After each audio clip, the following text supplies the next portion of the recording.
So week one of the famous new UEFA Champions League format started today. It was pretty much an exciting one. I have the guys here. What we are going to do today is to preview and then also review some of the matches as well. If today is your first time, as usual, hit on the subscription button. When you are done, hit on the notification bell so that we can all build this community together. I have Jijo here with me as usual, and then Lim, who is making first time appearance. Guys, the Champions League is here. We watched it. People have been saying, UEFA said that when that Champions League starts, we would enjoy the games. Did you enjoy them? Like the first round? Obviously, I did enjoy every bit of it. Exciting football, a lot of goals to also follow with it. So I really enjoyed it. I wouldn't really say that it was very different from the previous ones, but yes, it was enjoyable, especially that Buyern game, lots of goals. And I think as a neutral, you'd want to be at a game that has lots of goals in it, and then Bayern certainly delivered. I think let's go straight to the results. You mentioned Bayern about that. So Juventus won 3-1 against PSV. Young Boys lost to Aston Villa. Milan, Liverpool. Bayern 9. Milan 1, Liverpool 3. Bayern 9. Dynamo Zagreb 2. Charlie, these people. Sounds like a FIFA game. Yeah, like it was like more like they scored and played it. Real Madrid 3. Stuttgart 1. If you look at the result, I think Real Madrid were so good about like some way. Sporting 2, Lille. Which one do you want us to talk about? Or let's take one after the other. Yeah, Let's look at obviously Bayern Munich 9-2, Charlie. Yeah, a great game for the Bayern Munich. I think they did so well. Yeah. They did so well. I think Bayern Munich company side has really showed as a different aspect. Companies Bayern Munich has showed as a different aspect of Bayern Munich. We've seen the past seasons now because of what Tuchel has done with the club. They failed to win the Bundesliga last season as well. And coming to this game, they expected Bayern Munich to win, but not with that huge margin. And it was surprising to see Bayern score 9 goals. But we all know Bayern a dominant side, so clearly I think it was expected. It was expected, but not 9 goals. Actually, 9. It was surprising. Let's talk about Liverpool AC Milan. AC Milan were playing at home, started well, but ended up losing 3-1. I would say it's unfortunate for Milan because they started really well, and then it's more like they fell into Liverpool's traps. Liverpool was able to set certain traps for them. They not allowing Milan to also play a certain way that they wanted to play. Somehow also Milan's plan didn't work out because I could see that they were trying to just sack Liverpool in and then play behind them, and Liverpool were also quick enough to actually nuke those attacks when it went beyond the midfield. So credit to Liverpool, but Milan has to do a lot of homework and find ways to actually like break down teams like Liverpool when they actually press really well, because Liverpool actually like did a very brilliant pressing on the back on the pressing them high up. They press them high up, and I think credit to the Milan keeper. He kept them in the game before he actually went out due to his injury. Megman. I actually struggled to pronounce his name actually. So he actually did very well, keeping them in the game before his exit. But Milan have a lot of work to do if they want to actually qualify to the next stage of this competition. Real Madrid, the owners of the Champions League, some way somehow, like this is how they do it. This is how they do it. They you don't expect them to be so dominant like the other clubs do, but they just find the result some way, because with how the game began, it was very difficult to get the opener, and obviously they came back to the second 45 minutes, got an early goal by Kylian Mbappe, settled down. We thought Stuttgart had come into the game, getting the equalizer, so all is done. But Rudiger, 82nd minute, got the goal. Then Endrick getting his first UEFA Champions League goal, becoming the youngest scorer to ever do it in the UEFA Champions League for Real Madrid after Raul. So clearly, Real Madrid at that side, you can't write them off in the UEFA Champions League. You know that with this team, they are always looking at the best possible chance to win the next trophy after the next trophy. So people thought that this format would be to their disadvantage, but clearly they are still showing that they are up for it. And now that they are part of the first 8, they'll go into the next game feeling that they can win it and qualify to a knockout phases of the tournament. I think other results, Aston Villa away beat Young Boys by 3-0. Those people, Unai Emery go do something plus the boys, or like they were taking out when the competition goes higher. I think first of all, credit to Unai Emery because he does very well with the European competitions, especially with Europa League, where we know his credentials over there. To take Aston Villa to the Champions League, and they haven't been in the Champions League for a really long time. To be there first time in probably like over 30 years, it's actually like really good. Getting a good results against Young Boys.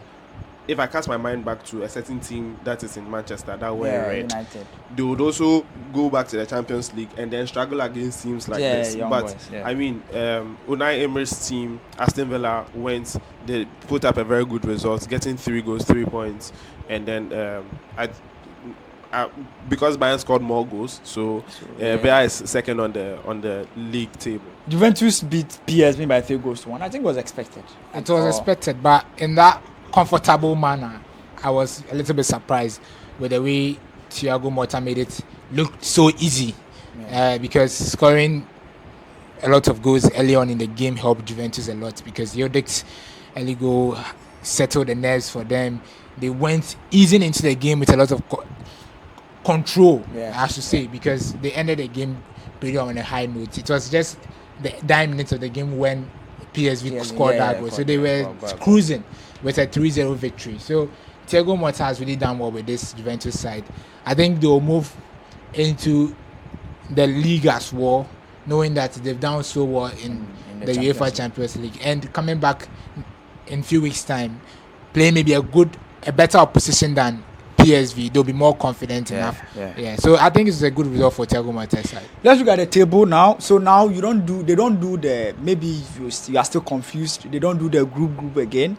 It's a league table of all the teams. So the first 6 teams that have played, those that won are occupying the top. So it's Bayern Munich first with 3 points but plus 7 goals, Aston Villa plus 3 goals, Liverpool plus 2 goals, Juventus is 4th place, Real Madrid with 5th place, Sporting CP with 6th place, and then those that haven't played comes and then you go to the bottom. The bottom are the teams that have conceded and they have the same point but they have conceded. So at the end of the day, it's the first 8 that will qualify automatically to the next stage, and then the others will play playoffs. And then let's look at tomorrow's games, because the Champions League will play, I think tomorrow, Thursday and then Wednesday and Thursday, right? Right. So let's look at the Wednesday games.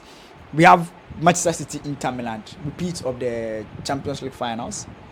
Tough game. A big game indeed. Clearly, you can see that both teams will be up for it.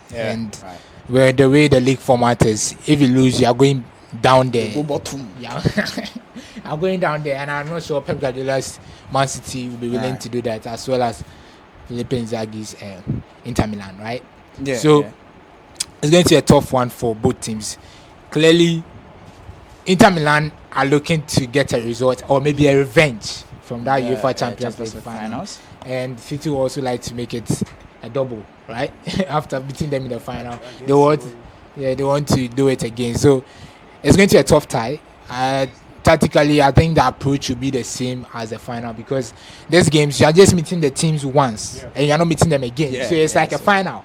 If you win, you got to. You are going to the top of the table. If you lose, you are going bottom. A draw might be good for you because you stay in between the playoff zone or probably in the qualification phases. So it's very good for Man City at the same time Inter Milan, but it's going to be a tough one. I don't know but I think City will have this one because they have Haaland. Haaland will always score. Limo, do you think? So first of all, I think City will still continue with their very fine form. Hardly have we seen City start the season like this strong, and they've actually started very strong. So that means some of their top players haven't even been Rodri, Gundogan, them not. Yes, Rodri, Gundogan. That team no more assists. So I fancy them winning this game. Right. But at the same time, I also think that Simone Inzaghi will look back to 2 years ago where he lost the final and look at where he went wrong, and then try and work on that against City. City is actually not the same it's still more of the same personnel, but different style of approach. different style of approach because of Pep. Pep would always seek to use a different approach for different situations and different games. So it would be a tactical game, but I still think that City would come out on top. Other matches include PSG in Girona. PSG the ball this season, Yeah, PSG will have it on the silver platter because I saw Girona against Barcelona. It wasn't impressive at all. It was awful. It was really, really bad. So I think PSG will have this one, and though I think they'll also score a lot of goals. Yeah. So I think other matches include Bologna versus Shakhtar Donetsk, Sporting Praga versus Salzburg, Celtic versus Slovan Bratislava, Club Brugge versus Dortmund. I think Club Brugge versus Dortmund looks like a exciting one. Yeah. I think it's an exciting game. Both teams like to actually press and then play high up and then attack a lot. So it will be an entertaining game. I think both teams would actually give some goals. I'm tipping maybe Club Brugge to cause an upset. I see at home. Yes. Wow, that's a big call. Because let's see what happens. Bye, guys. Charlie, thanks. I think I've also enjoyed the Champions League. I said with you guys, as a football fan, we don't really know they care about the format and things. Like we watch a lot of games today. I think the that's format, what we want. The confusing bit about the format was that because we knew it was going to be like a league phase. Usually we know that a league, everybody like you play everybody in the I think that's what phase. So that was the confusion. So when we actually got to know that okay, you just play eight matches and then they use the points to decide use the points position on the league table. So then it's actually more matches. Simple to as understand. we support every day, we want Champions League. But the players are complaining. Make you no mind them. Job way they are getting plenty cash in their job pocket. way they pay you $100,000 a week. Hey, my buddy.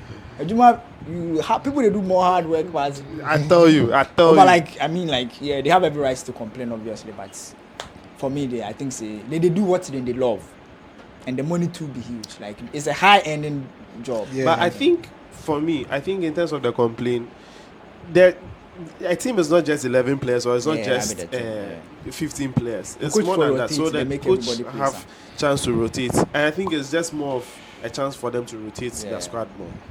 Right, guys. Thanks for joining. My name is Delale Frank. This is Del Soccer, our UCL series. We're going to meet in the next video. We'll talk about the UCL again.